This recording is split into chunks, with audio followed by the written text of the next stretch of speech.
The other way around here, I think. These days, with all the interest on the Ninja guys, we've been pointing the camera west almost every day. So time to get it back to the east. The sun has now moved around and we can do this. I know up till now it's been giddy. The sun is just shining inside the camera, but I guess from about this week, we're safe to do this. The sun has moved far enough over. Well, that's the guy there. He's walking. He's been to the coffee shop. He's the guy who runs the udon shop, not udon shop, the tempura shop on the corner. He's happy again. The coffee shop has been closed for like 2 or 3 months, and now it's open again. He goes over there in the mornings just about this time to grab a cup. He's a nice guy. He has an Instagram, which he comes here every now and then to shoot pictures for his Instagram.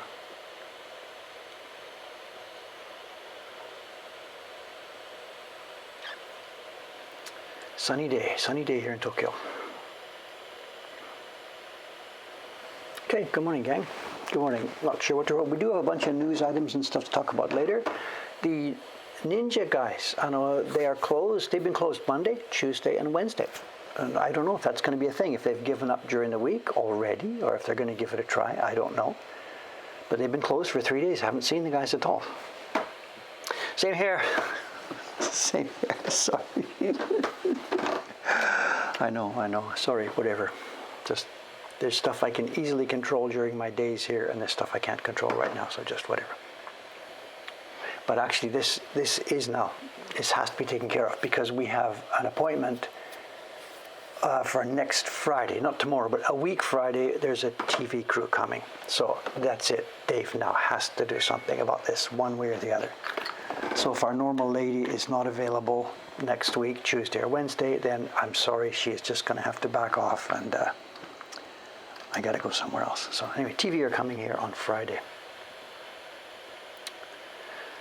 Okay, it's carving today. It's carving. Hold along, just packages. This is not show and tell, it's a camera adapter.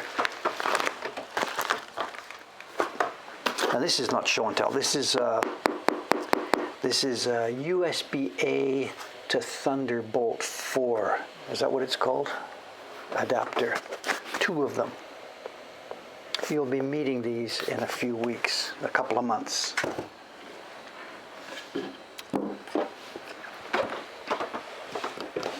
Paper is out. They're already up there. 2 of them are working up there. There's 3 people coming today. Suga-san is working on the Night Rain print, which is back-ordered.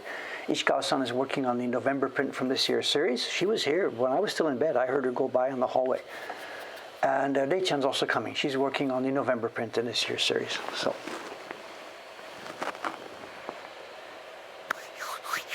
Do I still not use Ito-san's carving blade? The Ito-san's blade is where it's going to live. It's nestled in a bit of soft stuff in a plastic box in the collection. I will never put that blade to wood. I know we've talked about this many, many times.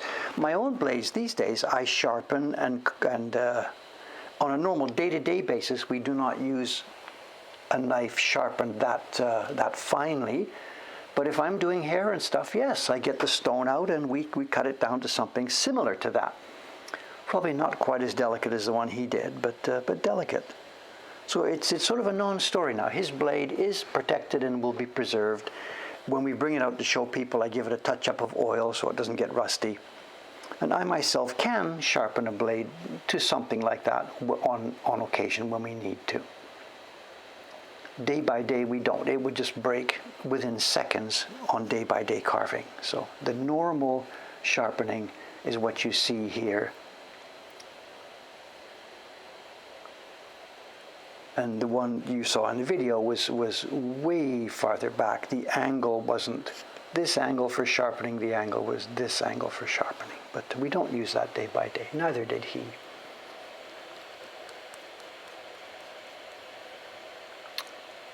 What's the TV crew for? They're just coming. I know there is going to be a burst of publicity now. This is the way things have happened for 35 years. It's quiet for a while, then somebody finds you, does a TV program or does a magazine story, and then other media people see that and they come in. So we're going to have a bump of media over the next few weeks. And it's from the Toyo Keizai The magazine story we talked about here last week. We talked about here last week? I don't know. Did we talk about it here last week? I was featured in the Toyo Keizai. It's a magazine for, what's it like? It's economics. It's like a Wall Street Journal type of, but it's a magazine, not a newspaper. If I didn't, okay, I got a link then. I'm sorry if we didn't talk about it last week. I were featured last week in a 5-part magazine story. I have a link somewhere here. Just a second. Here we go. Here's a link. The story is in Japanese, and they've done the ad views thing. The story is split over 5 or 6 pages, and every page is full of ads. They get the world's record for ad views for one story about me. So, and it's all Japanese. It's all Japanese. You can see the pretty pictures, and if you want, actually, I meant to talk about this before we carve here this morning. We've been using a Google Translate for when I get a story like that, I can read part of it I can't read, I throw it into Google Translate. And I remember years ago when we first learned about Google, this would be back in 1998 or something, whenever it first happened, we were using Alta Vista and Yahoo for searching. And one day I saw a link, somebody said, Google, try it. I went to the Google website, it's a blank page, google.com search, and the results were astonishing. You remember, you've had your first experience 20 years ago when we first learned about Google. This translation site that I've heard, it's not Google, this blows Google out of the water completely. It's a mine under their boat. It has blown them out of the water. There's a translation site here. Let me link to it for you. Again, just a second. Take me a moment just to find this stuff. I keep a bookmark for this now. It's called Deepl. D-E-E-P-L. And I guess it's machine learning, whatever, blah, blah, blah. I don't know anything about it, how it works. But my God.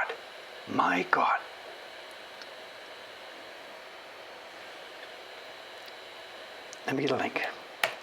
It is incredible. It gives idioms, it just whatever. Here's Deepl for the Japanese to English page. If you cut some stuff from that story that I just linked, cut some stuff from the Keizai story and put it in here, and it's insane. It's insane. It's not 100%. There's a couple of things in the translation for that story that made me laugh out loud. One thing especially made me laugh out loud. Japanese doesn't have gender pronouns. We have Boru-san, but that doesn't tell you if Boru is a male or a female. Where in English we have Mr. Bull or Mrs. Bull. We have, gender pronouns. Japan doesn't have gender pronouns.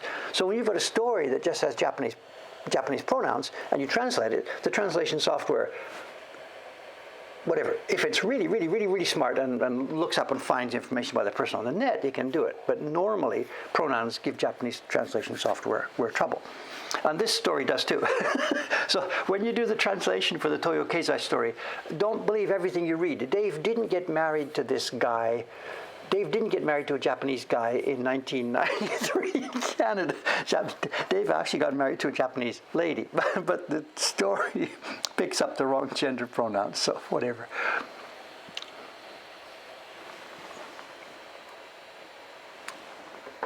I guess at some point the AI will be smart enough to learn that stuff too. I don't know, whatever.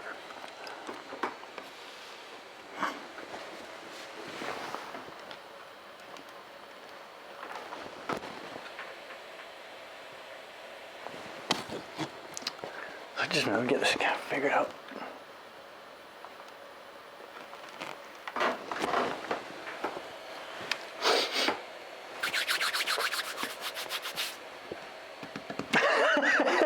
I'm learning a lot about myself. No, I'm convinced it was a lady. I'm pretty sure it was a lady. I peeked.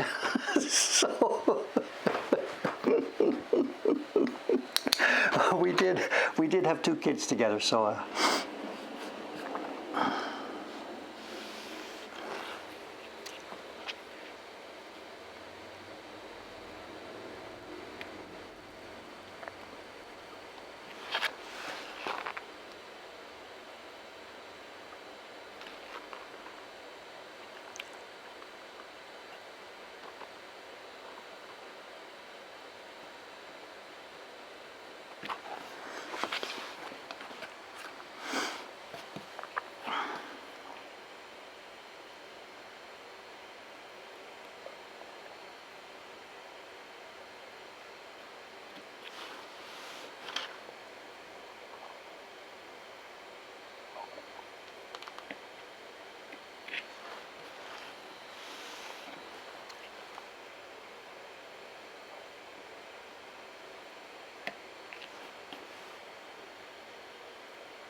when the TV people, it's from JCOM, Japan. It's one of the streaming services here in Japan. So when they called the other day to see if we would be willing to do an interview TV thing, whatever, he phoned and I was standing here and I thought, oh, TV request. I knew this was going to happen. And I also knew that I can't do this like right now this week with my stupid hair all messed up like this, So I first said, well, I don't really know. We're kind of busy. I don't think I have time for that right now.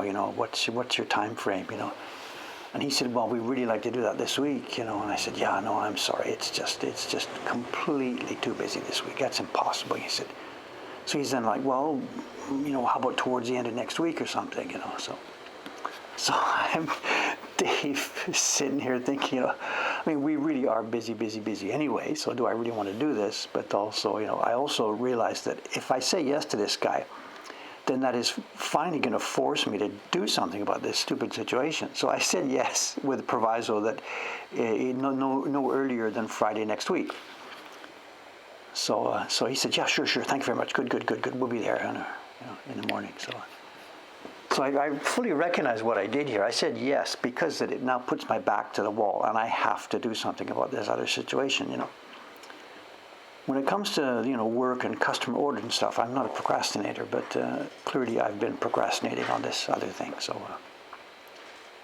I've now forced myself into a situation where I have to do something about this. So.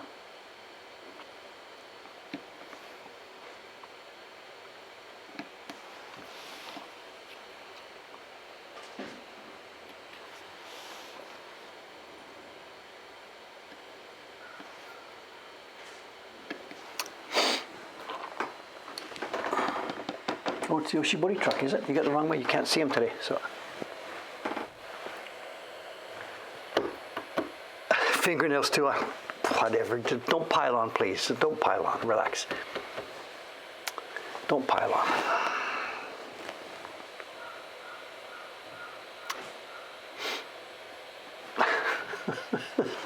Whatever. Today, what's going to happen today? This is Thursday morning. There is, so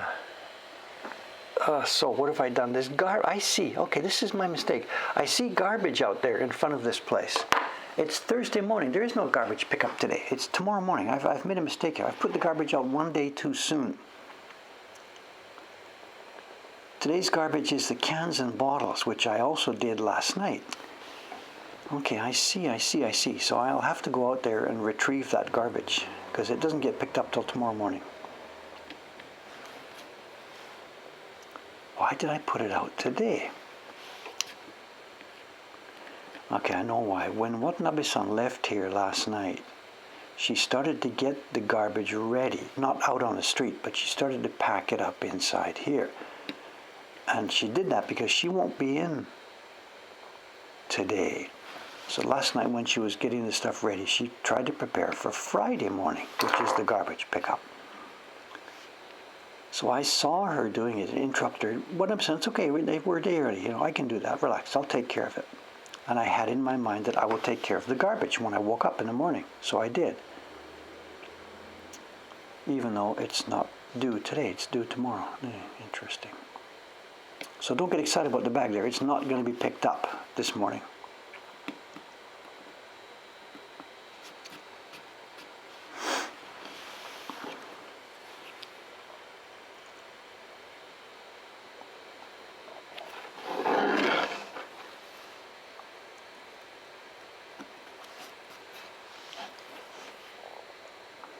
And then the cans are funny, I put the cans out last night. I had forgotten to do that a week before, so there was like 8 or 9 cans there, 2 weeks worth. And I put them out last night about, quite early, 5 or 6 or something. And then when I went by later on in the evening, on the way back from picking up my dinner, whatever it was, 8 o'clock or something, I passed the same place and all the cans were gone. And of course it's homeless scavengers. What they do is they know the garbage schedule, each place, and they hit the thing before the city pickup hits it. So if we put our cans out early in the evening, during that evening, probably more than once, different guys, homeless people with their little rear carts and stuff, they come and scavenge the cans. They sell them, of course, to the recyclers. So I did put my cans out, but no, they are not there. So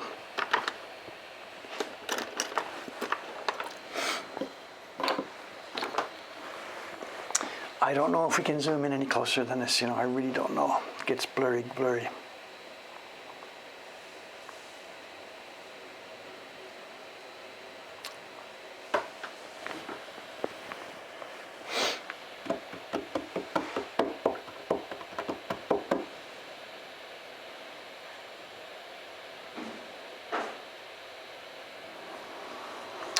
What's Cameron up to? It looks like it is holding up so far. I'm not quite sure what you're asking, Cameron, what we're talking about. I missed a conversation here, I know. What's the man on the roof across the street doing?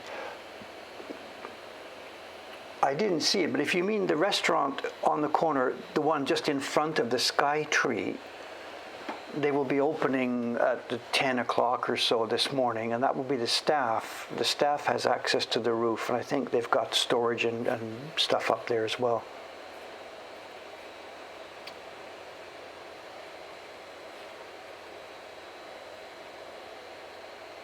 Soga, about the Zoom. Okay, sorry. It's a nice day out there. It really is a nice day. We had beautiful last night. I tried to take a picture for the Instagram last night. There was a full moon, or looks like almost full moon, against the Sky Tree. Beautifully lit. The moon climbed up against the Sky Tree, and there was some funky clouds in the background. But I failed. I failed dismally, so I didn't get a good shot. So. Moons are tough. Dave didn't have the skill set to pull it off last night, so sorry, no picture this morning. And speaking of Instagram, Cameron's here this morning. He and I had for me it was a strange experience yesterday. Cameron put up a comment on the Instagram page about that Toyo Keizai story, the story we mentioned a couple of minutes ago, and he put up one of the photos from the story, just what the kind of thing that you do. And something quite strange happened. And maybe these are people who are on the stream here this morning. I don't have any idea. Somebody saw the photograph, and it was something about the posing of the picture, and I don't really know what happened here. Someone saw the photograph and jumped to the conclusion that our Instagram was making the announcement that Dave had passed away. Now, I didn't see any of this. This happened while I wasn't seeing it. I don't have our Instagram account. Cameron runs this. And somebody jumped to the conclusion that Dave had passed away, and somebody else, and they started to pile on, me too. And I think there was 5, 6, 7 posts on the Instagram, people who had seen the same thing. And I saw this last night before I went to bed, and I'm like, what can I say,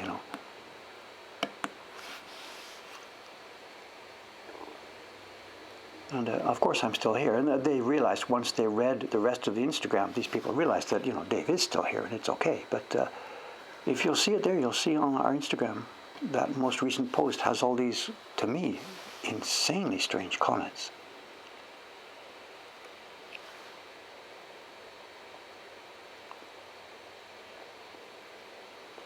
And you can understand my feeling. Have I moved into that stage of life where people are now waiting and expecting me to die? I know I'm not quite sure what to say. I am actually okay. I'm kind of tired now and then, but to my knowledge, I have no grotesque fatal disease other than life itself. I think I'll be around for a while. But that's it. You go to YouTube and you miss posting a new video for a couple of months, and people think that I'm dead. I don't know what to say. I'm laughing here, but so I went to get my eyes checked, and now people are thinking I'm dead. I don't know, and I'm not making this up. Go to the Insta and look at it. Cameron too. He was like, "I'm sorry, I didn't mean to do this." So. I don't know. whatever, for what it's worth, I'm going to be 70 years old in a few days. I think 70 is okay. It's not dangerous. My mother is still alive and kicking well. She's probably watching this stream this morning. I don't think anybody has to be specifically worried about this, but that's it. Miss YouTube for a couple of months. And, there is similar comments on YouTube videos too, on the YouTube channel. It says, Dave, are you okay? Or Dave, come back. Stuff like this. It's fun, you know. But I got real shock last night with that one. A real shock, you know. It's like, I mean, I have no TV now to watch TV news, but the TV news reporter is there. We see the TV person and then the screen behind them, and the TV person, he's read this, and then the TV person moves to the next item in his script, and the person of somebody famous comes up on the screen behind him. And before he opens his mouth and says, famous blah, blah, blah, blah, passed away, and we know. So as soon as we see the picture on the back of the TV newscast, then we sort of know what this news reporter is about to say. So there is that cliched standard thing, and maybe that's what triggered this thing on the Insta last night, you know. Seeing the picture there first before the announcement or before the text, you know.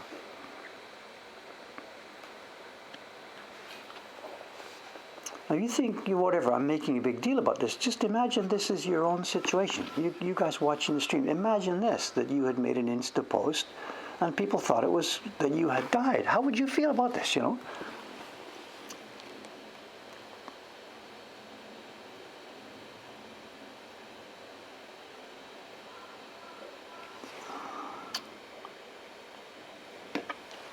I feel the hand on my shoulder, you know, the man with the scythe.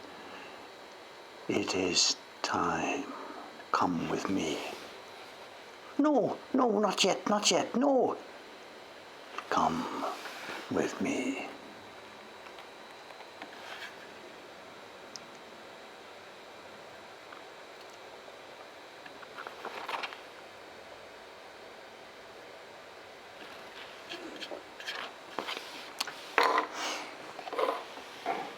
Whatever, so be it.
Sorry not to keep in touch with all the conversation. What's going on here? Well, Cameron's here touching base. Good. Thanks, Cameron-san. Hey.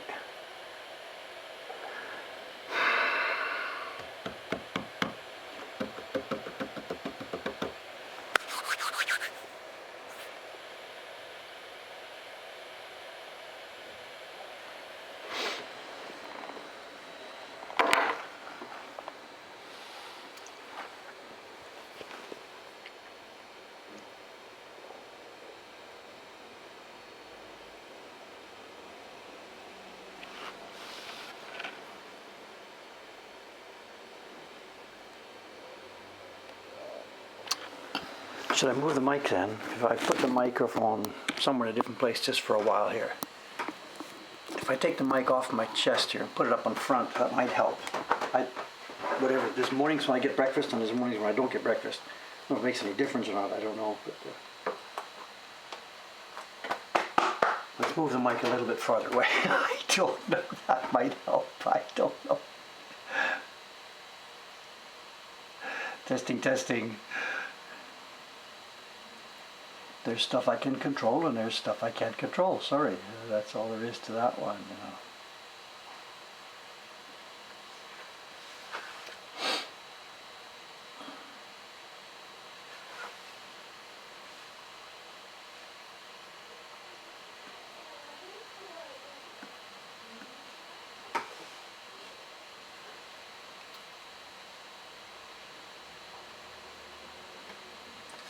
That's what we get with a morning's stream, you know. There's really no other time of day to do this, you know. It's impossible for us to arrange a stream in the middle of the day. There's just too many distractions, too many things going on. It's impossible. When we first did the streaming 3 or 4 years ago, I also tried to do it at the end of the working day here, somewhere around 5 or 6 o'clock here in Tokyo. And again, the same thing. There's just too many variables. By doing it in the morning like this, morning for me, before, you know, working time, before most employees come, before phone calls come in, it means I can control it. I know I will be here. I know there's nothing going on. We can do a standard regular stream. But there's no way I can do it at any other time of day and have that happen. There are just too many things going on.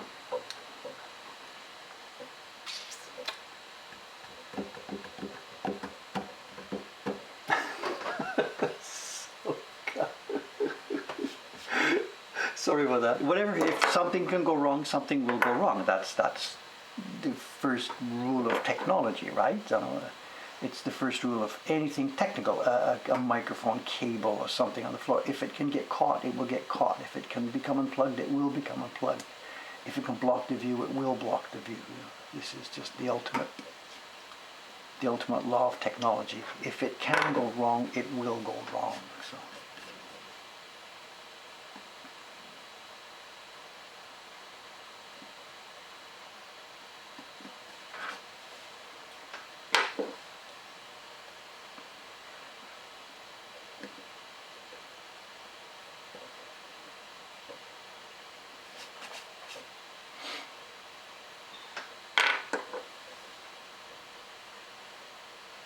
Okay, we're almost finished this first one. Once it's done, I'm not going to do the borders yet. The borders need a special knife, and actually I can't find it.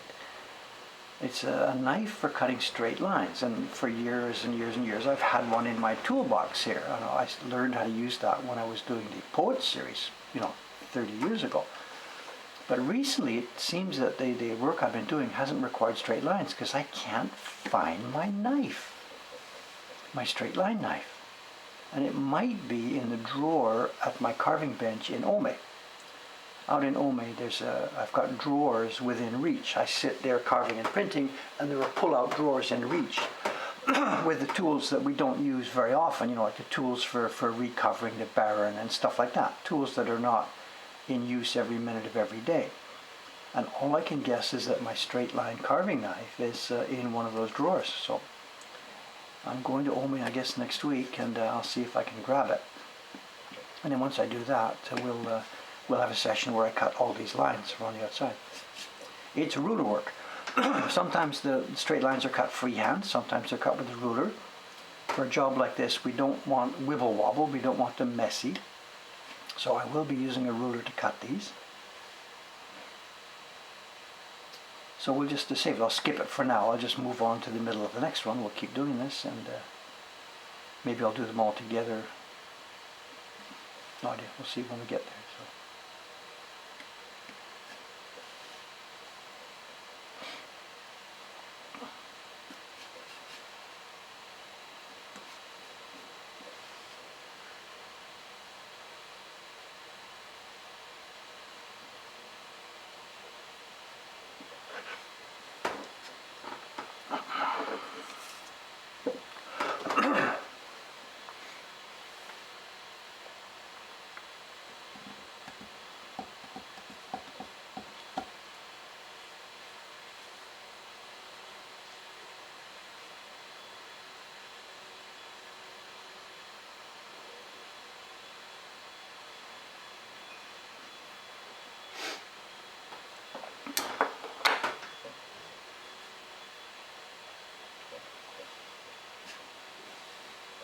There is something that I'm supposed to talk about this morning that is not going to be such good news for people listening. I know nobody's died. This is not that kind of story, whatever, after that event. But there is some not so good news from Mokuhankan.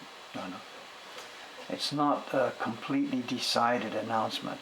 Something has happened. We're not quite sure what we will do about this. But it is not looking good. Those of you who have been watching us for a few years now, maybe this goes back actually quite a long time. About 10 years ago, I had the idea that, being frustrated by the quality of the tools that were here, that were available to me, Mokuhankan should get into the business of providing, making, distributing carving knives. And about 10 years ago, I actually set up a web page and did some research and found a place that had good knives and stuff like this, and started the project of making Mokuhankan tool sets. And that got sidetracked when Ukiyo-e Heroes came along, because we had run out of money, and then Ukiyo-e Heroes blew open the world for us, and different things became priorities, and the project went to bed for a while, for like 6, 7, 8 years or so. If we roll back about 2 years from now, is it? Myself and Aoyama-san, the young man working with me, he does construction around here and stuff like that. We decided to wake up the knife project again. And we hunted up the young lady who had been making the steel for me in the original version of the project was no longer in the business, but we found a place, a very, very respected maker of steel. He didn't make things just for woodblock printmakers. He made, chisels and this and that for general carpenters and stuff like this. But among his other work, he did make knife blades for woodblock carvers. So we teed up with him to get going, and we bought some dozens and dozens and dozens of knives, tested some, sent some back, tested some more, sent some back, worked with him till we got the shape and size and style and steel quality that we wanted. We put in our order, I think we bought 60 sets or something, knives of different sizes, different shapes, U-gouges, V-cutters, stuff like this. So we got the first 60 sets all lined up. And at the same time, we were working with a person who does woodwork to get handles made for them. And those were from the ground up zero. He did tooling for us to fit this exact knife shape. And it's coming along, it came along over the past couple of years, slowly, bit by bit, bit by bit, bit by bit. And we haven't been ready to actually put them out on the market yet, because Aoyama-san and I have both been so busy after COVID. We've been so busy just doing other work, trying to keep our business together. But the knife project is a bench for it. All the stock is there, the inventory is there. It's just been waiting for us to put the last touches on this, put it all together, and get them out into the marketplace. Well, it seems we have waited too long. We promised the guy, we'll be able to promise you dozens of orders per month. We'll get this thing rolling. Don't worry about this. We can send good business your way and stuff like that. Big talk, big talk, big talk. But we, didn't actually make it happen. And you see where the story's going. We get a postcard from him 2 days ago, not just to us, but to all of his clients, saying, so long, and thanks for all the fish.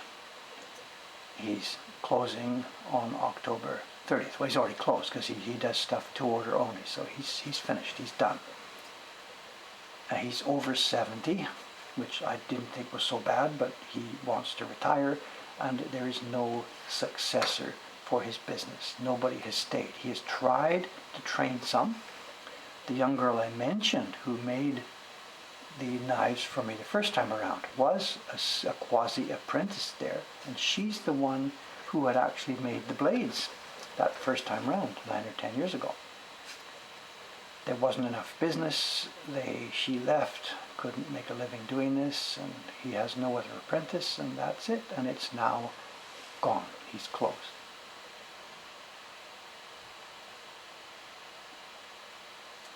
So me and Aoyama-san are sitting there, and we got this postcard, and we sat there, and we think, now what are we going to do? Start all over again? Because we hunted all over the freaking country.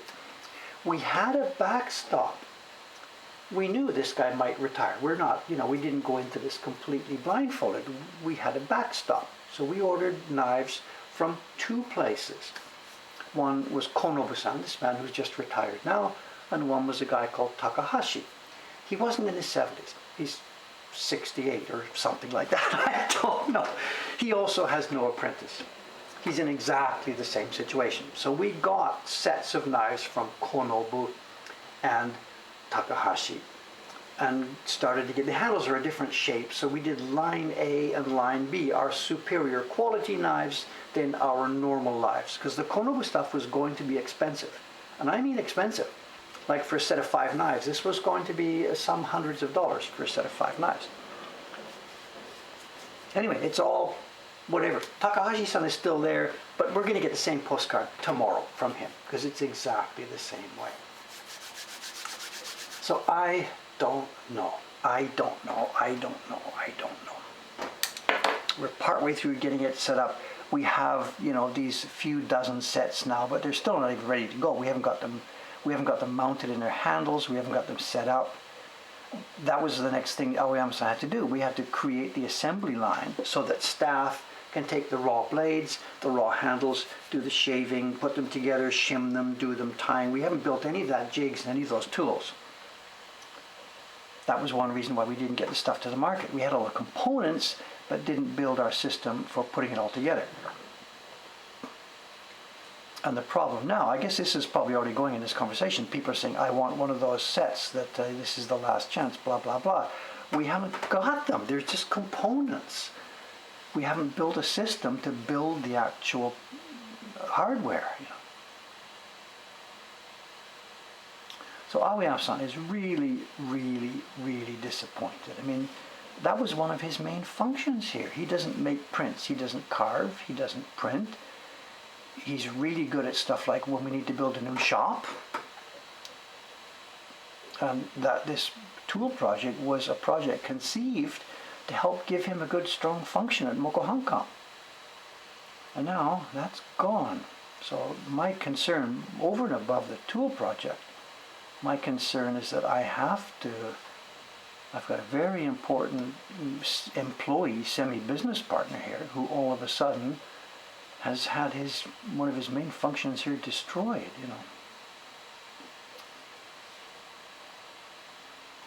For the past year, he's been firefighting along with me. He's doing pension payments and all kinds of stuff that he shouldn't be doing.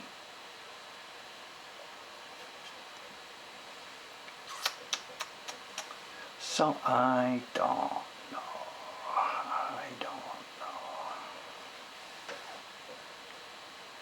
If I don't do something about that, if I don't come up with a solution to that, it's very possible he will come to me sometime in the next couple of months and say, okay, Dave, it's been a good run here. I was helping you really well with the shop and stuff like that. But now that there's no, projects like this going on at Mokuhankan, now it's all settled down to just carving and printing. There's nothing I can really do here. Goodbye. He might do this, so. So it's up to me. If I really want to make sure we hold on to this guy,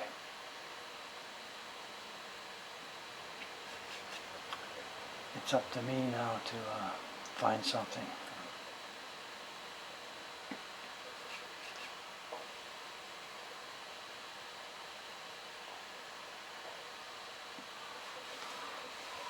I have an idea for that, actually. I have an idea for that.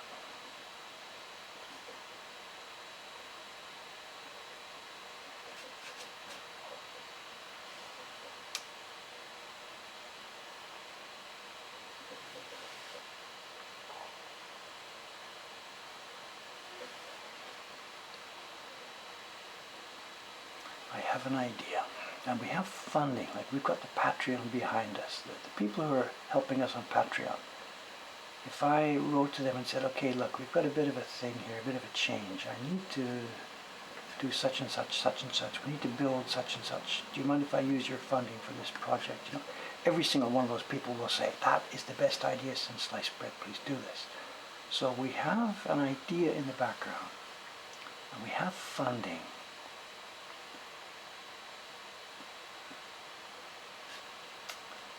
But what I don't have is time.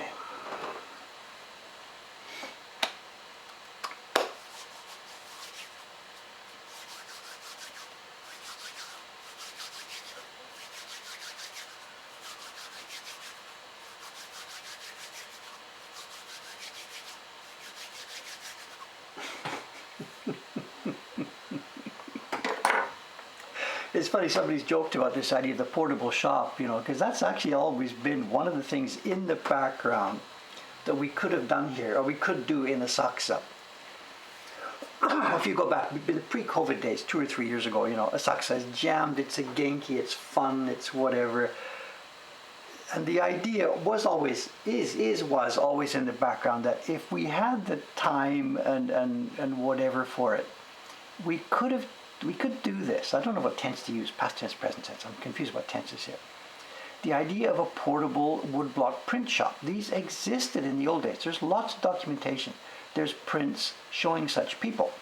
They walked around town here in Edo and also out in the provinces.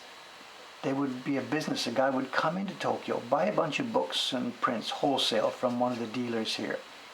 He builds a little shop on his back. Somebody can find an image here. I don't have a link to one. You build a little bookshelf thing on your back. It's got cupboards, whatever. You stroll through town. You've got your sign. The latest woodblock prints, the latest novel from Bakin illustrated by Hokusai. I've got it right here. New ones, used ones. Gather round, gather round. And he's got his thing. He leans back. It's got legs. He opens the doors and sells some prints and books to the people walking around, then hooks it up on his shoulders and walks back around town. We thought about doing this, you know. I don't know what you need as far as business license goes. Business license goes, whatever. I don't know. If you go back 3 or 4 years, there was a guy doing this with manju steam buns. I haven't seen him in years. He's either retired or because there's no tourists, he's gone. He walks around the Saksa, dressed in an Edo little outfit. He's got a little chomage and an Edo stuff. And he walks around, he's got a bell ringing, and he's selling steamed manju buns. And when somebody wants to buy one, he puts his thing down, does the deal with them, then hoists it up on his neck and goes walking around town. And part of his shtick was, his thing actually with this little carrier, it was actually quite heavy.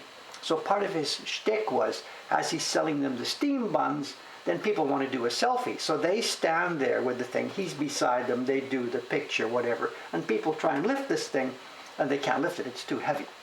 So it seems he made a good living doing this. This goes back 2, 3, 4 years ago. It's not a food cart. It's not pushing and rolling. It's carrying on your shoulders. Jing, jing, jing, jing, jingle around. And we saw this and we thought, we know our own history. Mokuhankan should have a person dressed in Edo era style with a little bookshelf on their back, with a little sign and a bell or something, stroll around the Saksa selling woodblock prints. Whatever. And arrange it with Sensoji, whatever business license you need. I don't know. So that idea is still there if people came back, whatever. And we're not selling food, so we don't need the food license, health department, whatever. We would just need to make sure, we probably wouldn't even need a license. Just, police aren't going to bother you if you're mobile. You can't go down into subway stations and stuff, maybe talk to the Sensoji people. They're the ones who sort of control the district, you know. But the thing is, you know, who are we going to get to do this? You know, I don't want to do that, walk around Sensoji in a wig and makeup and stuff, you know. I guess the thing would be to find someone who likes being outside, likes playing games and stuff, and they work on a commission deal. You know, they just fill up with prints from our shop, prints and books, whatever, and out they go, selling our stuff wholesale on the street, you know. It's doable, absolutely it's doable, you know.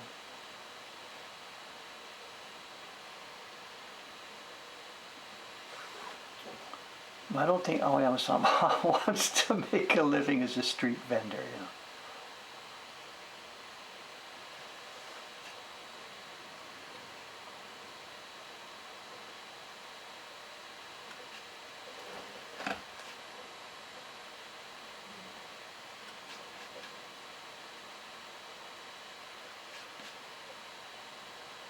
Baron cookies.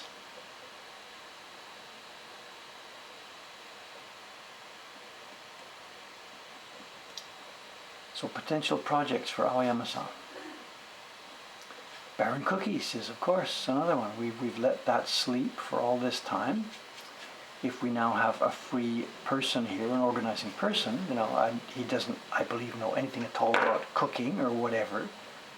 But that's not the idea. The idea would be to organize the project, not do the cooking yourself, but to organize the project. And I'm sure if I spoke to the Patreons and said, look, can I repurpose some of the money you're giving? You know, we've struggled and failed at our tool project. Will you give me another chance? Can I try something else? You know, I think people would go along with that. You know?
I think that's the internal part here now of this first one done.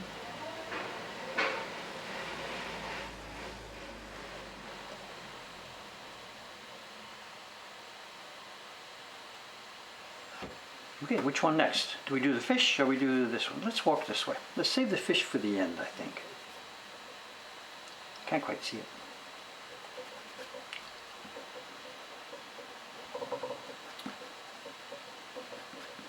Oh, there is more news about this series, you know. It's not really news, but whatever, just so you know. We've decided, I was vague about this a couple of weeks ago when I showed you this. I was vague about something, but it's now decided. This first block, this first wood block has more than 5 prints. The 5 designs you see here are going to be the January set of prints in our subscription series next year. It's a set of 5 kachoga. We're going to follow the theme. This year's series was kacho, nature prints. The first month only of next year's series will also be nature prints. We'll sort of pick it up that way. The February set of prints are going to be carved on the same block. They are up here. They are not going to be nature prints. They are going to be a set of designs from Jed. We're going to alternate during the year. The odd-numbered month prints are going to be reproduction prints from our own collection. This is January, so January 1, 3, 5, 7, 9, 11 will be reproduction prints. And then 2, 4, 6, 8, 10, 12 will be designs from Jed. And they won't always be 5 and 5. In this case, we just did it this way just to get started. So the January series, the January set has 5 prints.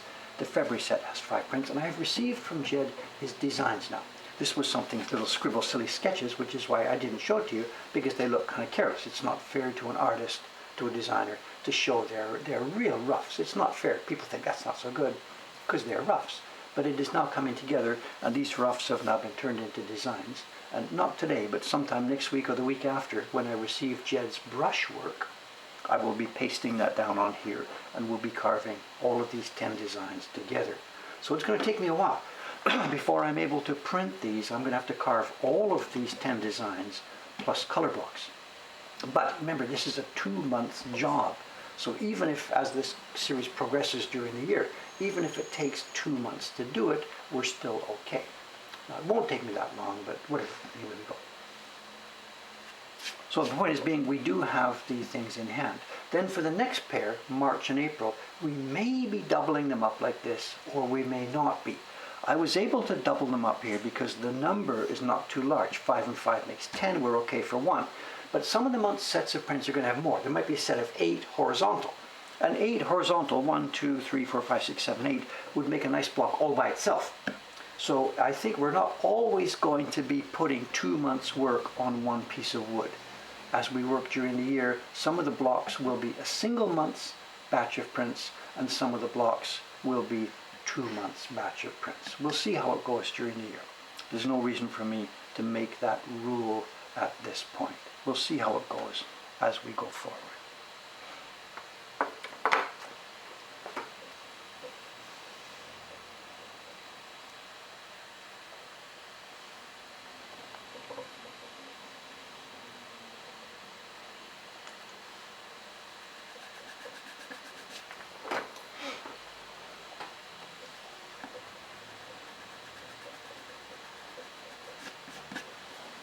There's still bits of fragments of paper left.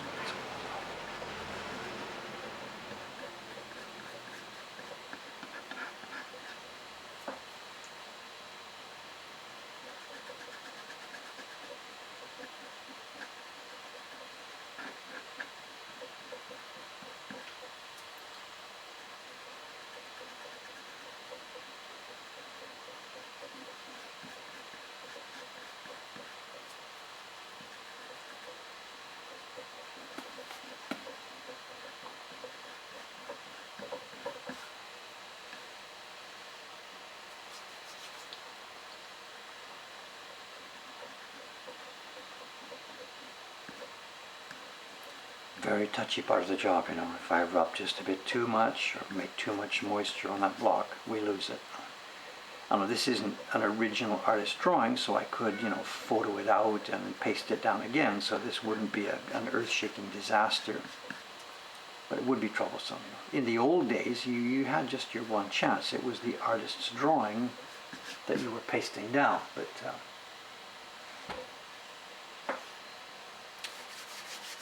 how many colors are going to be on these? I'm not sure. Not a ton.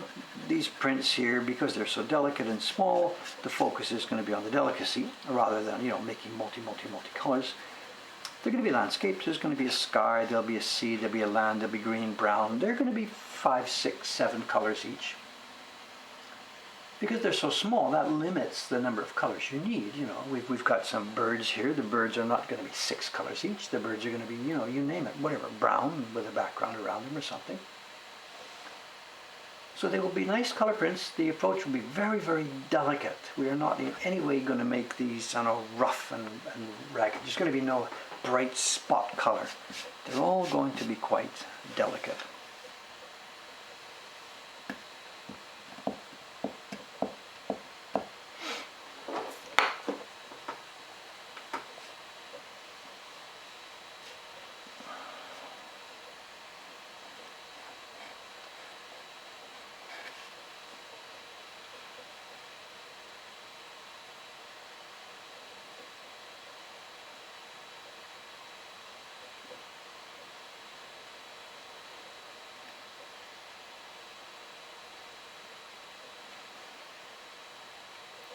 girls upstairs are still really not sure about all this. They're thinking, is this going to be okay? Is it going to be okay?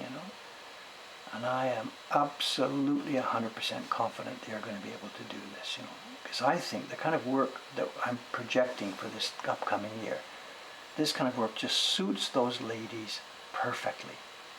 This is not big man type of printing work. This is not heavy. It's small scale. It's delicate. And I'm thinking it just suits them perfectly. And they're worried it's just going to be too delicate and the registration is just going to be extremely difficult. And, well, yes, but I also think that it's certainly within their capabilities. So I'm very confident. We're jumping in. The first print of the year, this one, is going to be the most difficult set of the whole year, clearly. So that's just the way we're starting. If they can do this one, that's it. They can do anything else I throw at them during the year. So we'll see. Remember also the people upstairs, the ladies, they're Japanese ladies. There's a certain cultural rule about what they're allowed to say, what they can do, and Japanese language doesn't allow big expressions of confidence. Yeah, cool, I can do that. Let's go. Those words and that feeling doesn't actually exist in a Japanese language, especially not for ladies like this. You just don't do it like that. That's a more brash Western approach. In Japan, it doesn't play well. So even if they were thinking internally, this looks intriguing, I can't really easily express those ideas. So I have to sort of read the air as the expression in Japan. What do we say in English? We say, partly it's read the room, partly it's read between the lines. What do we say in English? Trying to figure out what somebody really means when their words say something a bit different. In Japan, it's read the air is the expression.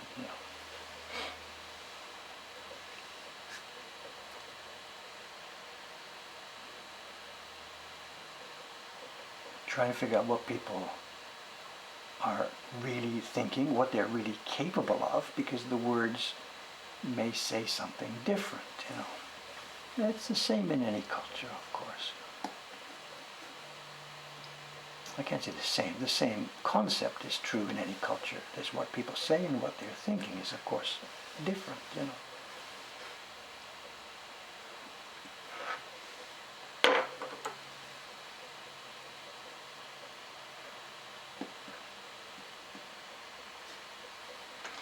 The other funny thing about that kind of conversation, though, and this is really interesting, in that if you are talking with some Japanese person at length about this kind of concept, and this thing comes up in language classes when you're teaching English or learning Japanese or whatever, the Japanese, if you were, for example, in a classroom learning Japanese, at some point, not on the first day, at some point the Japanese instructor is going to say, now those of you who speak English, we get to one of those things that is going to be really special as you study Japanese, because this doesn't exist anywhere else except Japan, blah, blah, blah, blah, blah. And they go on to explain this thing about reading the air, as in like people in other cultures don't do this, because they're convinced that it's a special feature of the Japanese character and culture and language. And like we're sitting there listening to this and thinking that, dear Japanese teacher, we are also human beings, whatever. That is very much a thing about Japan, is they, quote unquote, nice little generalization here, they really do feel their culture is unique, above and beyond the normal sense of the word unique. Every culture is different, of course, but they really do feel that they've got a lot of stuff that nobody else has, Whatever, you can laugh about it or go along with it or whatever, but the classic one, I don't know if it still happens anymore because it's been talked about so much, but if I think back to early days in Japan, we're meeting somebody and it's maybe a Japanese person who can speak a bit of English because I wasn't speaking Japanese, and this person is helping explain Japanese culture to me, it's fine. And he'll come across with a thing like, you Westerners, you have to understand that here in Japan, we don't have 4 seasons, we have 5 seasons, unlike the rest of the world, and I'm like, you want to play that by me again, you know? And they said, yeah, we have the normal 4, the spring, summer, autumn, winter. Then we have rainy season, you know, which you don't have over there, you know. And I'm like, well, okay, but don't try telling that to somebody from India or whatever. You know. They love to feel that their culture is totally, absolutely unique, you know. Maybe everybody does, I don't know.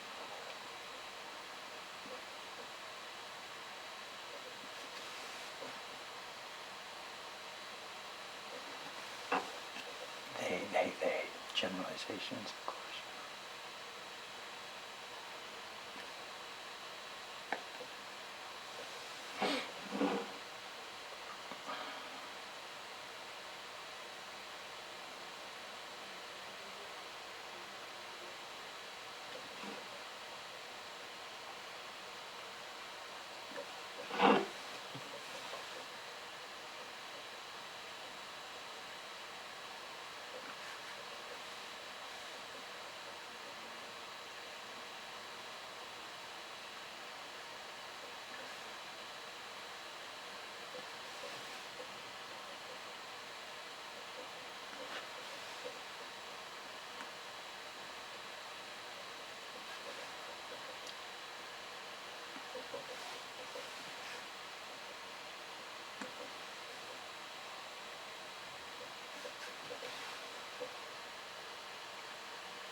Construction season, so.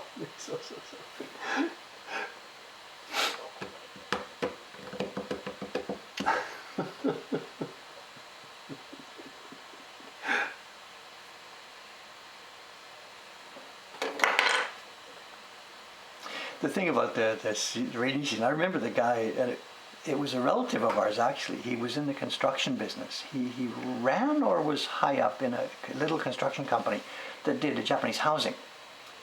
And I had been, this would have been whatever, my first year here or my second year here or something. We're in a family get together, New Year, whatever. He's a real nice guy.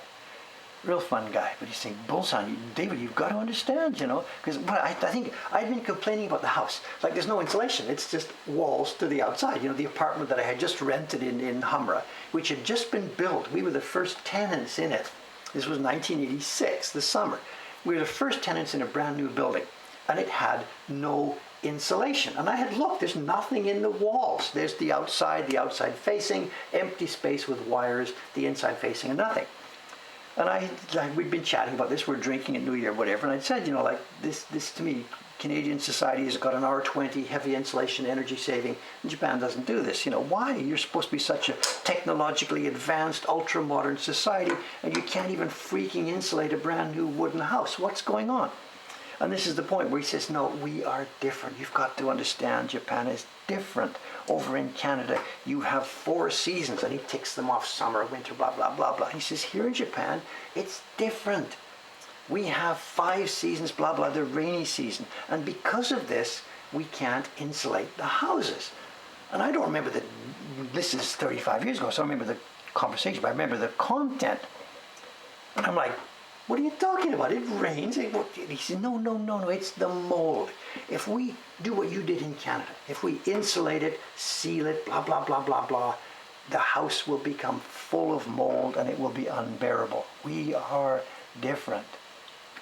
And I'm like, I'm not actually an HVAC engineer, so I can't sit there with a piece of paper and show them how it's done, but I know that it's done. There's a thing called HVAC, we used to call air conditioning, where you exchange the air, you do this, you get a heat exchanger, the warm air, blah, blah, blah, blah, blah.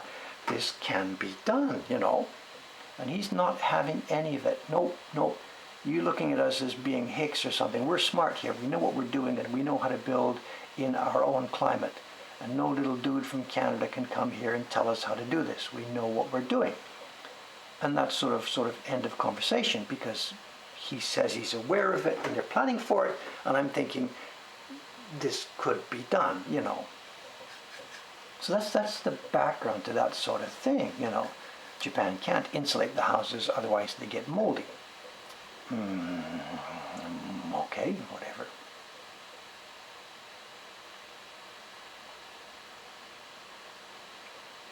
And I think at the time, again, I don't remember exactly, but I think at the time I was thinking to myself, okay, I'll show this guy. I've just landed here in Japan and I'm renting an apartment right now, but later on when my family's grown up a bit and I'm gonna build my own house here, I'll get some land or something, and I'll show him. We'll talk to a Canadian construction company, get some plans sent over, and I'll show him. And life for me went the other way. My kids grew up and left home, and I moved to a place where I got my own home, which is a 30-year-old home with no insulation in the walls, whatever. But life has gone in other directions for me, and constructing wooden homes with insulation is not a priority for me here in Japan right now, so whatever.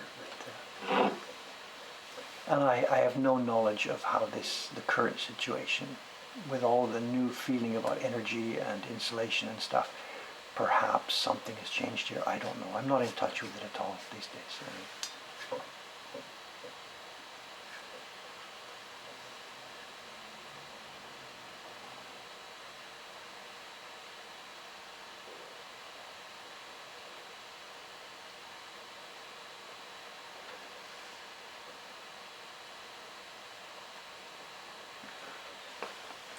The Cameron there, he's just leaving now. He's leaving a house, and I guess the house he's been living in is probably built within the last 10 or 15 years or so, I don't know. So we can ask Cameron here. My bet is this. My bet is that the house Cameron's been living in has been quote unquote insulated, probably nominally, and I will bet that it's been freaking cold in winter and freaking hot in summer because it's not really insulated. Cameron's probably already talking about this, I don't know. Are you still here, Cameron? What's been the situation with your relatively new house? Here we are. There it is, built in 2007, has some insulation because they now have to do lip service to this. They can't build a house without insulation anymore. But here it is, the last week has been, and he's capitalized it, C-O-L-D. And the dealing with it happens, Cameron here, he'll run a heater in one room. The next room will be freezing cold. There's no heating of the house. There's spot heating for rooms only. That's the way it works in a Japanese residence. It's room by room. You leave the room, turn it off, come back 15 minutes later. It's just, whatever. Don't get me started. Well, I'm already started, but sorry, whatever. It's the same thing at heart. And every culture in the world is exactly the same. There's things they do really, really well, and there's things they don't do well. And these things differ from society, whatever.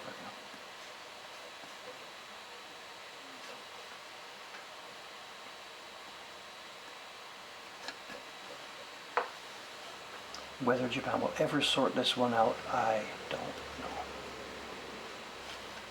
know. There's a giant skyscraper apartment across here. It's just behind the Grand View Hotel. It's easily 20 stories high, maybe it's 25 stories high. It would have been built, I don't know, since we came here to Asakusa.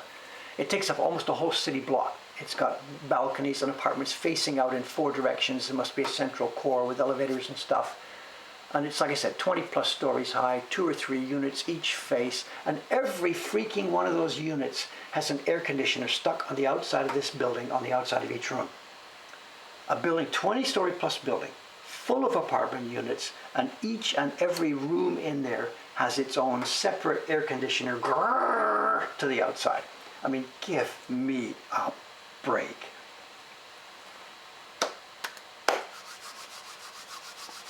You can see it just anywhere. Get on Google, look for pictures. Google a Japanese apartment building or something. Look for the outside photographs and you'll see them. You'll see air conditioner units outside every single unit, even on brand new, massive skyscraper type buildings. The country should be nationally ashamed of this.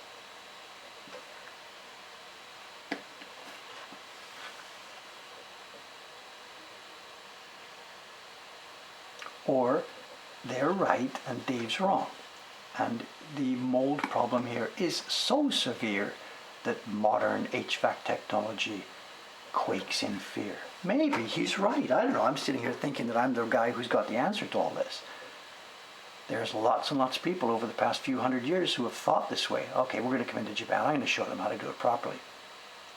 You name it. Car manufacturers, grocery stores, you name it. There's been any number of Westerners who have come in here. Okay, let's show these guys how to do this. And X months later, X years later, they are history. There is a very, very long tradition of this in the relationships between Japan and the West. So I should be careful what I say here, of course. So and really, if this was the case, if what I was saying were true, then surely at some point during the past 30 years, the Canadian house construction industry would have moved in here and shown them how to do it. Why hasn't that happened? I mean, the Canadian Embassy here must have sort of been thinking about this and pondering this and trying this for the past 30 years.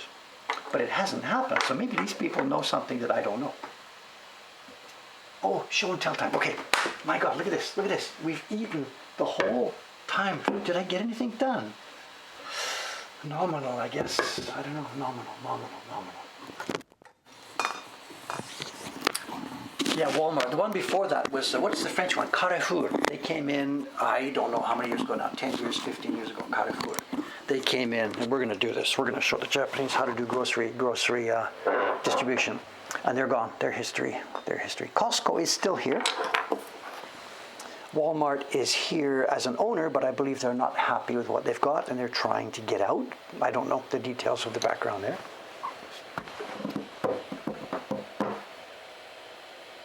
Well, the real estate long-term investment is one thing, but that's nothing to do with insulating houses. You know, that big building that I mentioned just right here, you know, that's been built to be here for a while. Okay, I have a show and tell today, and when I first put it on the table, you were going to think this is another one of those repeats, because we've seen this before. You haven't seen this before. It's a book of prints I have here with a library sticker on it. And you're thinking, I have seen that before. And I'm saying, no, you haven't. I have more than one of these. It's whatever. It's a set of prints.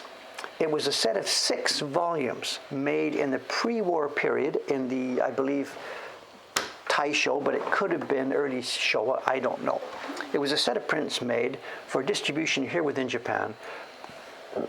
Andy Belfast, you haven't seen this before. This is volume 1. You saw volume 3. Relax. These are different prints. It's just the same overall concept. It's a set of prints, a set of six volumes of woodblock prints that were made for foreigners in Japan at the time. We saw, what reminded me about this was what we saw in the show and tell the other day, the boat pamphlets. Remember, we saw the boat menus, and that reminded me, I was going to look for the boat price list, how much it cost to come from San Francisco to Yokohama in 1922. I can't find the price list, but at the point of there, I remembered also. We had this set of prints that was aimed at the tourists of that era. We saw volume 3 before. This today is volume 1. So you have seen another volume in this set, but not this one. So let's have a peek. It's a beautiful, beautiful production. The last page had a sticker showing when it was made. It's been torn out. The library who got this, Ueno Gakuen, the library who had this, and we have the library stamps. Just a sec, let's skip ahead. We talked about this in the last show and tell where I showed another one from this same set. This is stolen from a library. It's the Ueno Gakuen, which is now called the Ueno Tanki Daigaku or something. The institution still exists. They have changed their name. These 3 volumes I have, it seems that they were stolen from the library. And we talked about this before in the previous show and tell. Should I go back to that library? Should I take these here? Should I write to them and say, hey, I have bought on an auction, I didn't do it, but I bought on an auction some books that have been stolen from your library. Someone's asking, do the libraries do book sales? But of course, when they do book sales, they obviously stamp in it. I don't know, what's it called? I don't know, removed from the collection of the such and such library. What does it say? I don't know. We talked about this all the last time. We don't want to go through the whole thing all over again.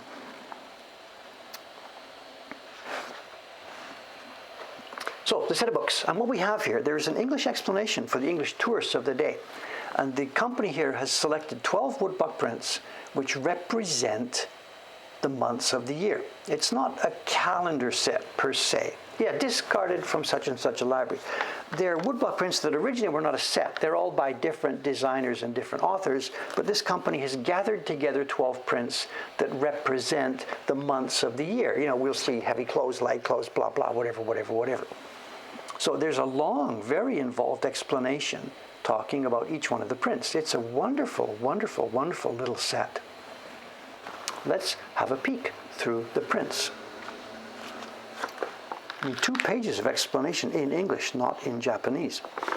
Here we go. Now, these are all reproduced in smaller size than the originals. The album here, just so you can see the dimension here, this is the dimension we're talking about. The album is like almost, it's a little bit bigger than an A4 piece of paper.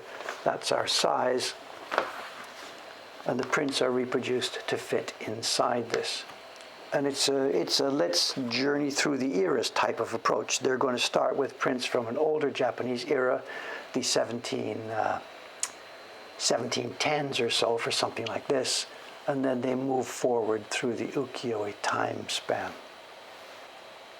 They're nicely done. They're not magnificent, but they are pleasantly done. This is not A rank, it's whatever, B rank stuff. And we have bamboo in the snow. So this is a suitable one for the January print. Well, we talked about the library. I decided to keep the books and not go back to the library. You know, the fact that it's so old now, so much time has passed, I don't really think there's any benefit to me running back to the library to say I have found these. I bought these on an open auction, Yahoo auction. I guess being the possessor of stolen property doesn't make it not stolen anymore, but I mean, come on, what am I going to do, you know? I'm not the world's policeman. And I think I justified this, excuse me, when we in our last stream, I justified this by saying that as compared with the library, where they would sit unseen and unlooked at and unknown, here at Mokuhankan, if we get them into our collection, they will be actually enjoyed and seen and looked at and enjoyed by people all over the world. You know? We haven't scanned these, photographed these yet, but we will be photographing these. So someone says, we have no evidence it was stolen except the evidence that it seems to be stolen. I don't know, whatever. That was Kai Getsudo. I should mention some of these names. It's a reproduction of a Kai Getsudo family design print. Whenever you see these, voluptuous type women in big, heavy, heavy, heavy clothes, always leaning back, and this long signature. This is the Kai Getsudo school. And we're talking 1690s to 1710s, somewhere around there. The original would not have been a color woodblock print. The original would have been a scroll painting, because in 1690, 1710, color printing hadn't been invented. This, now we're jumping ahead in time, this would have been originally 1730s or so, and this is a reproduction of a famous Harunobu design. It's the Lady Osen, who worked in a famous tea house outside, I think it was outside, which shrine? I forget. Not Kamedo. I think it was Kandamyojin. The tea house was near Kandamyojin. I don't remember. Don't quote me. And this represents a specific person. The girl was called Osen, and here she is serving tea. And this is nicely carved. Nicely, nicely, nicely carved. It's the standard Harunobu design. The human proportions are all completely, absolutely, totally wrong. Look at her head, look at her body length, those legs, and the tiny little feet. Didn't matter, this was the style of the day. We wouldn't call this beautiful now, and it's a bit of a clumsy design, but this is what it was in 1720, 1730. Color printing had been invented by now, and the original of this would have been a color printed. Again, to reinforce, what you're seeing now, this is not from 1730. The book I'm holding was a set of reproductions made in about the 1920s, perhaps 1930s. So the book I'm holding is about 100 years old. The print represented would be over 300 years old. Someone's asking, do the cups have patterns? I don't know. Let's look closer. Maybe they do. Yep, of course. But this is pretty clumsy drawing, you know, stick some cups on a shelf like this, I don't know, whatever.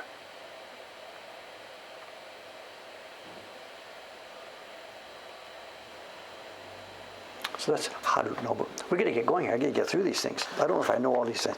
This is funny. This is awful, awful work. In the previous book I showed you, we had the same thing. We had 8 or 9 or 10 nicely made prints, and then we had 1 or 2 grotesquely, gruesomely carved and printed prints. And this is the same. The carving on this one is night and day awful. This is a beginner. He should never have been allowed anywhere near this block. Well, look. You can see, anyways, look at the lines here. Fat, clunky lines that don't match, not even close to being straight. This is a beginner. The fabric lines don't have any taste. I'm not, whatever, the kid had to learn. Okay, so I'm not really insulting the kid, I'm insulting the publisher. And all I can guess is that, and this is a guess, they're thinking, look, it's a book for foreigners. They ain't gonna know the difference anyway. Look, here kid, get going. Can I really work on this one? Really? Yeah, just go. Try and do a good job, okay? Wow, I'm allowed to do this. I don't know, I'm making this up, I don't know. But it is clumsy. The printing is fine. The printing is smooth, deep, rich color. This printer knew what he was doing. This carver did not. And he was not ready for prime time.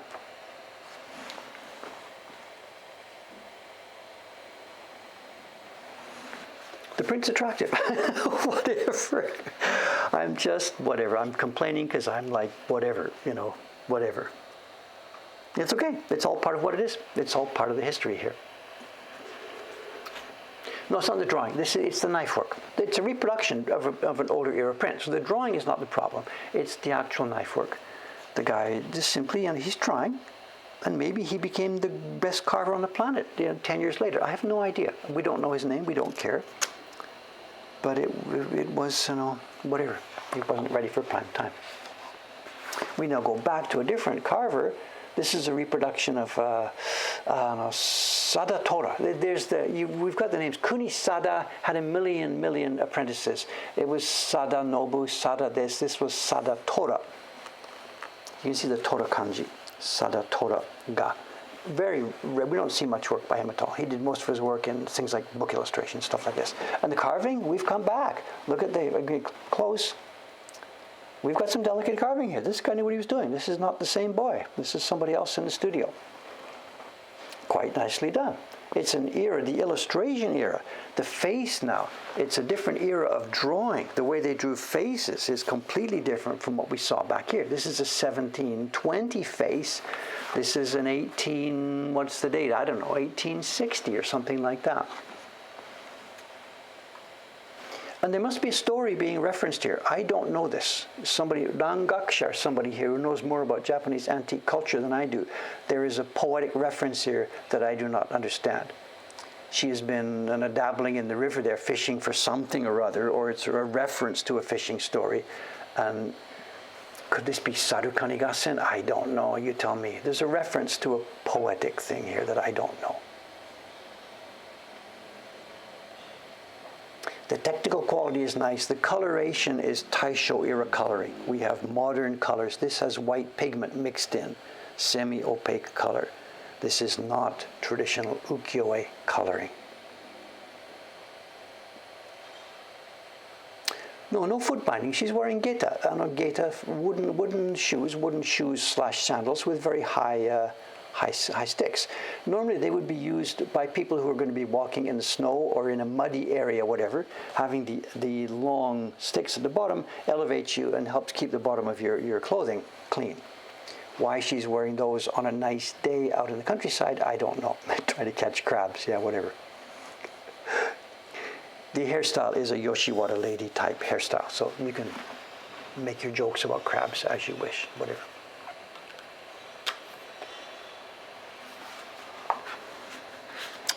Oh, Hokusai, of course. This is a reproduction from a Hokusai painting, and I think we have a Top Gun carver working on this too. This is Hokusai. Have you been keeping track of the months? I don't know. This is 1, 2, 3, 4, 5. There's supposedly pictures for the months of the year. This is a Hokusai painting being reproduced in woodblock by competent craftsmen.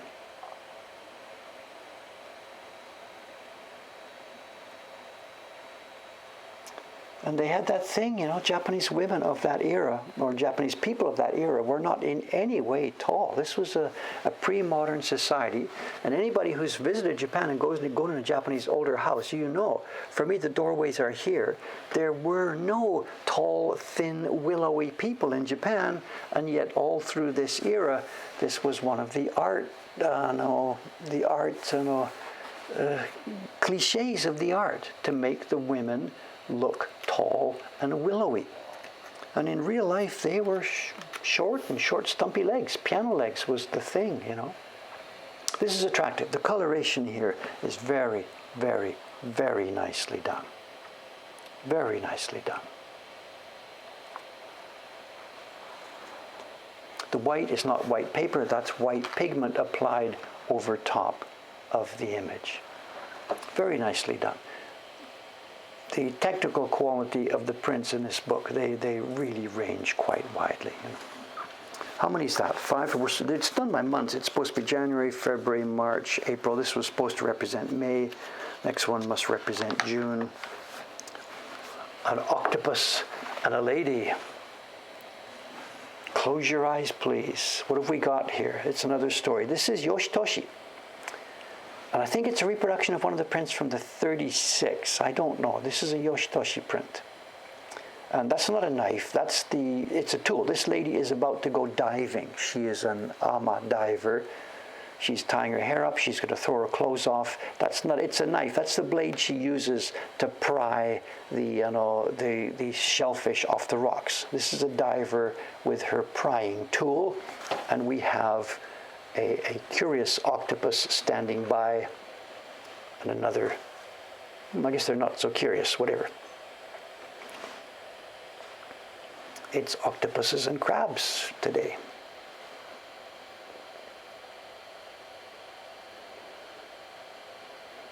So, Andy, which one represents the rainy season? I don't know.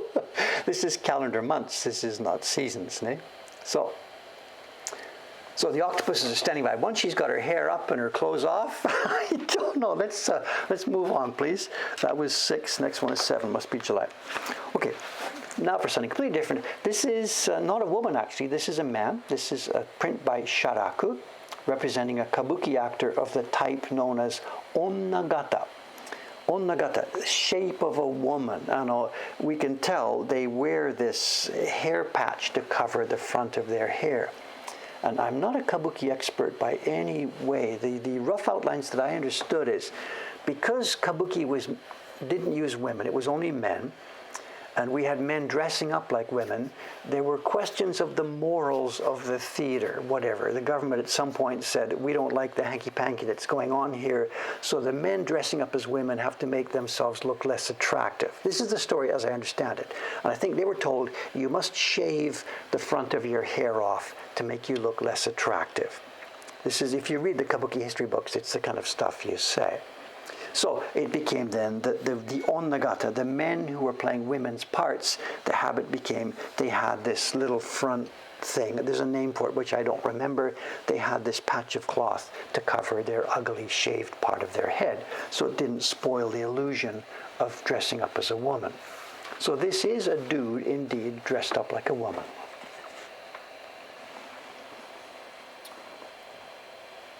Nicely carved, nicely carved. It's Taisho-era coloring. It's thick and hard lines. The originals were much more nice.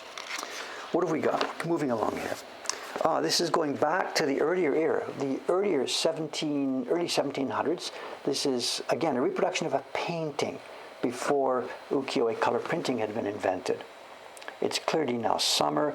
Why she would be in hot summer with a fan and wearing such gloriously heavy multi-tied kimono is not for us to question, but just to enjoy. I don't know.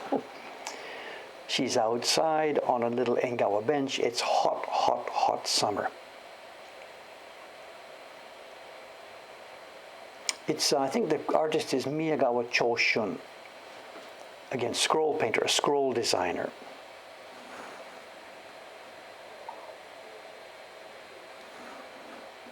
And it's a conceit, it's an artistic conceit. All his prints show women in thick, bulky kimono. Here we are, even if it's August, whatever. No idea. I guess in real life, the kimono would have been very lightweight fabric. I don't know, who knows, whatever. This looks like a repeat of the Harunobu. This is Harushige, somebody who forged, apparently, a bunch of Harunobu prints under a different name. His real name was Shiba Kokan, and he copied Harunobu's designs, put his own name on some of them, put Harunobu's name on some of them. This is a fun picture. It's quite famous. I know the backstory, whatever. There are men being entertained in a tea house up on the second floor. Dinner is underway. Dinner is nearly over. She, I guess, is, let's be nice about this, she might be a dancer who is coming in to do the after-hours entertainment. But it really looks like a backstory. This is a maid who's been serving the dinner, and now she is introducing the girl to come in as a dancer, who clearly is a little bit, I don't know, shy, can we say? Whatever. The guy is clearly curious. Here's the girl. Is she coming in as a dancer, or is it a different kind of job? You tell me. I don't know. Does she want to be there? I don't know. Let's just turn the page, you know, whatever. But it's a famous image. A famous image. Yeah, I have a number of reproductions. In fact, on our collection, we have a beautiful Taisho era reproduction of this print, much more beautifully done than this one. What's that, August, September? I lost track of where we are. January, February, March, April, May, June, July, August. This is September. I don't really know what's September about it. And then let's move on. Just 3 more. October. I have no idea who designed this. I can't read the writing. I can't read the designer's name. I have no idea how to read that. Something, God. Shin. I'm going to stick my neck out here. I don't know. I've never heard this name. Sai? Shin Sai? No idea. Search me. Search me. Search me.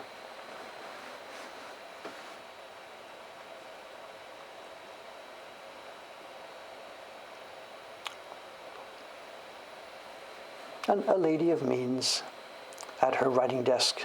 She's got her inkstone and her brush, and she'll be, whatever, writing poetry. Oh, I know. Here's the clue to the season. There is a little singing insect on her lamp. See this? It is. It's you tell me. It's a cricket type something or whatever. Or it's an illustration of a cricket or something, whatever. So this is the key to the season here.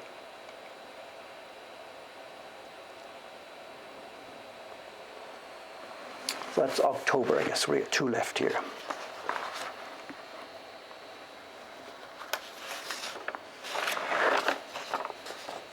Oh!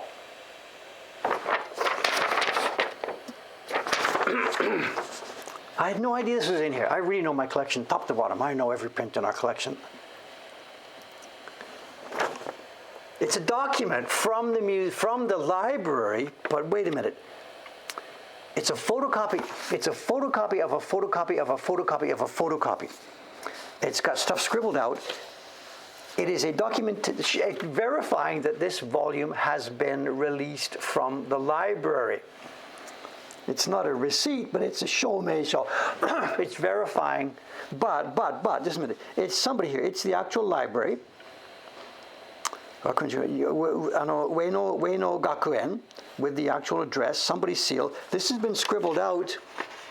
Oh, no, it's been scribbled out on the version before this. This is not a photocopy scribbled out. This is a photocopy of a thing that has already been scribbled out. This is the guy. PB Bookstore is who I bought it from on the auction, and he has found this inside the book. It's another book dealer. So the purported documentation is from the university to the book dealer saying you're okay with this, and it's dated Heisei 29. Run that by me. Heisei 29, please. What have we got here? That's about 5 or 6 years ago. But this is a photocopy. And it looks like it's a photocopy of a photocopy of a photocopy. So I don't know. One size fits all. Get one of these, steal a bunch of library books, stick it inside, and you're free to fly, right? So I don't know. Yes, it's to the bookstore Sawaguchi. Sawaguchi Shoten. Where's my glasses? Oh, I'm wearing them. It's to somebody at the Kabushiki Gaisha, the company, Sawaguchi Bookstore Company from Ueno. The guy's name is scribbled out. And it says, the enclosed volumes have been sold. This is a receipt of the sale of this volume to the bookstore. But it's a photocopy of a photocopy of a photocopy. And the guy I bought it from has just scribbled his own name on it.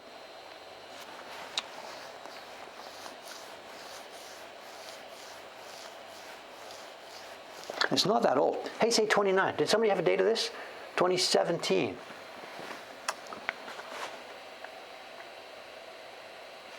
I don't know. Anyway, we have some sort of, maybe the Yahoo auction guy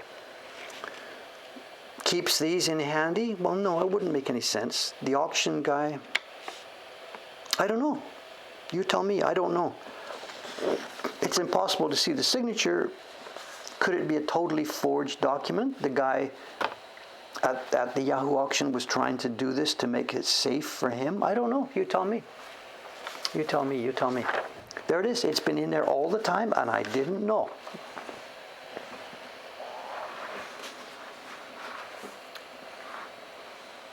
Meanwhile, back to our story. Okay, whatever, back to our story.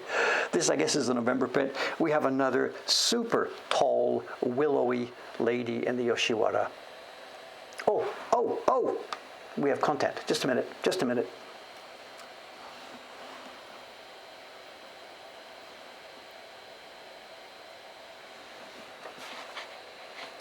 And in a first for Mokuhankan, we have a cat that actually looks sort of like a cat. I think this is a first for us, the show. And I can see something you can't see. Let's scroll down.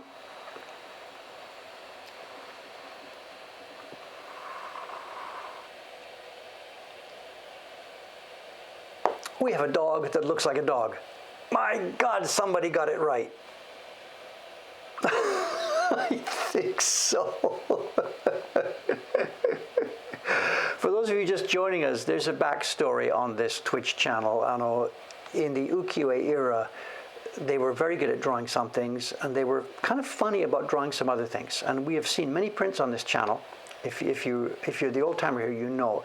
We've seen many prints on this channel that have animals that are indeterminate. It's been difficult to tell, is that a dog or is that a cat? It seems kind of a strange story for me to tell you. Surely it's clear, is it a dog or a cat?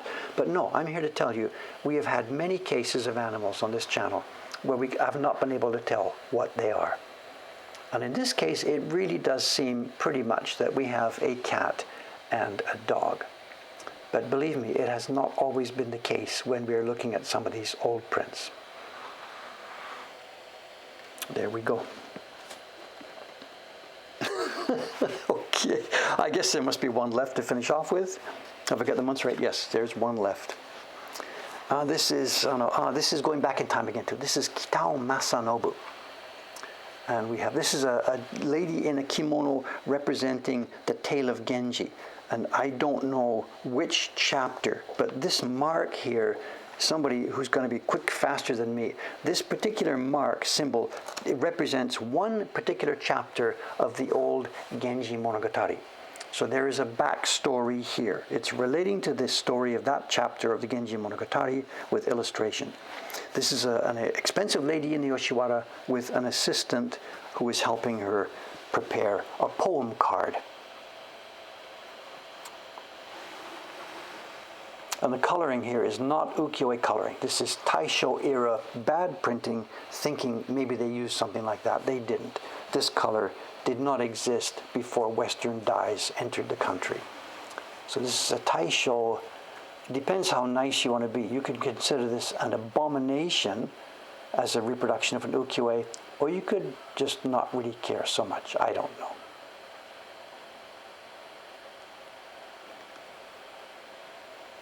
It's a Taisho reproduction of a design that would have been made, it's Kitao Masanobu, so it would have been made maybe 1740 1750, somewhere around there, the original version of this.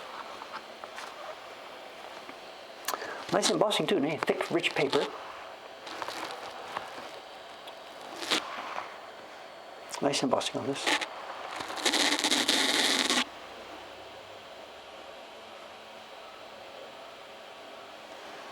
So there we have it. That is our set of 12 prints, with newly discovered documentation, which may sort of get me off the hook a little bit. I don't know. Either the Yahoo seller was trying to get himself off the hook, or it really is. I don't know. No idea. No idea. No idea.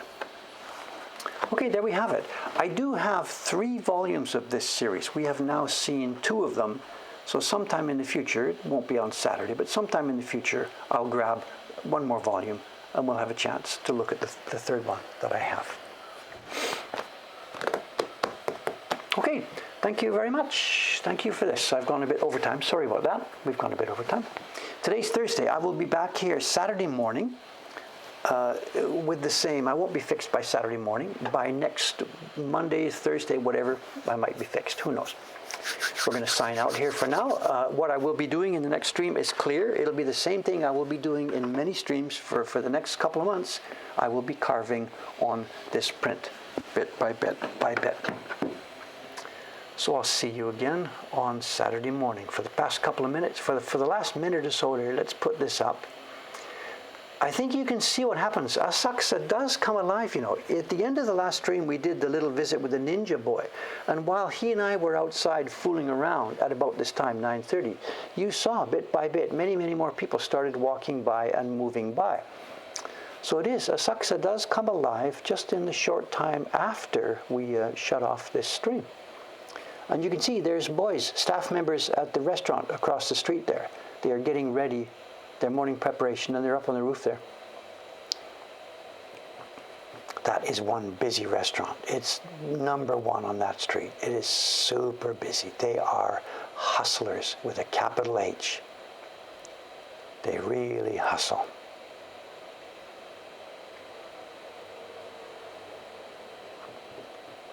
Okay, I think that's enough. I'm going to get out of here, clean up my garbage until tomorrow. I'll see you again Saturday morning. Thanks for joining in. See you in a few more days. Bye for now.